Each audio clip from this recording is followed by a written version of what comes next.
This is Anthony with True Diamond Heart, continuing our video series, Love, Truth, Self-Love, Self-Love. This fits quite neatly with, I think it was videos 11, 12, and 13 that we did on the false self, the personality, and the authentic self, the essence.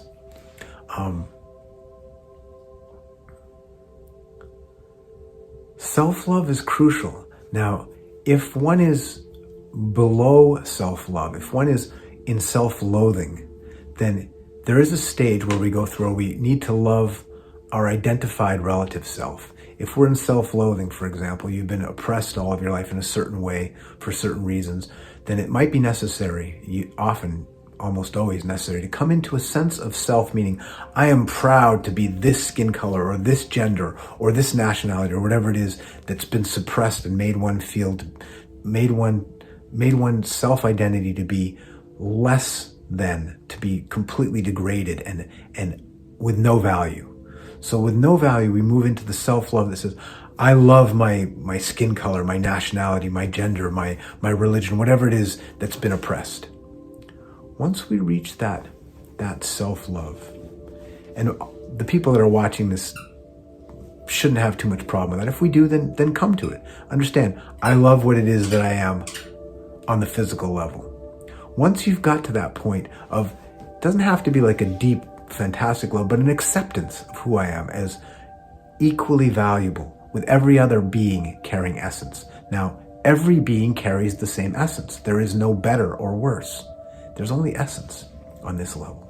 So once we've got some sense of self-worth on the relative level, relative to other beings, right? Relative, comparative, right?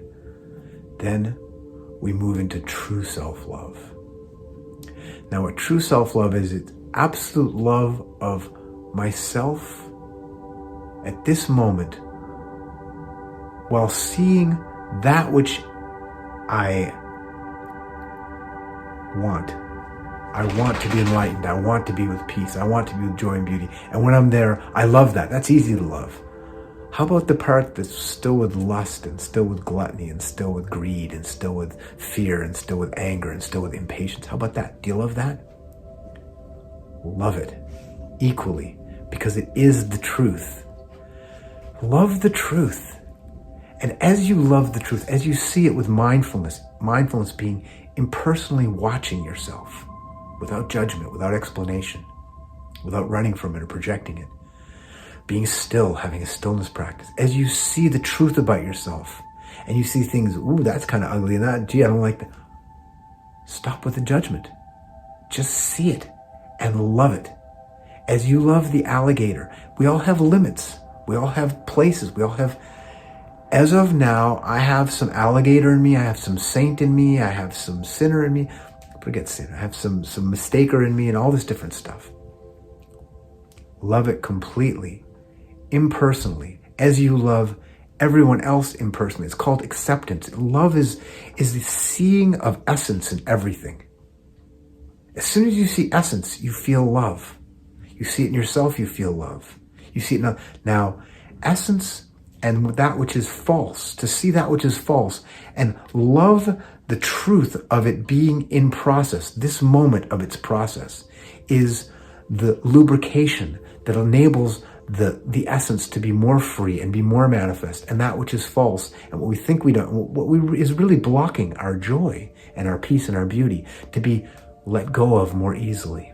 When we're judging and saying, oh, I'm impatient, I don't want to be that way, I don't love that part of myself, then we're holding on to it in a very perverse way. We don't know we're doing that, but we're holding it in a perverse way.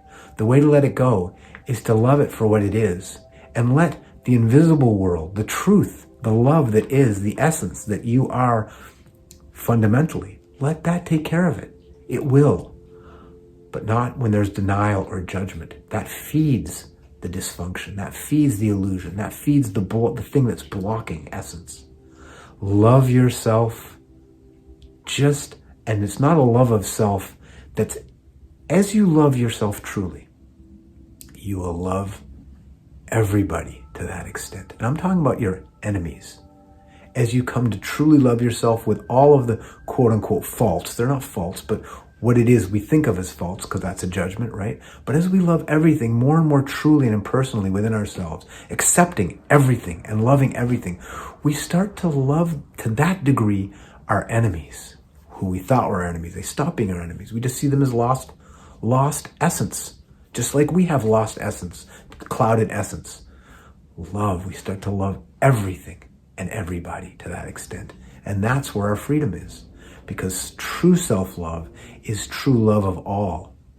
Notice how the word true and love can't be separated. Love truth. Love yourself.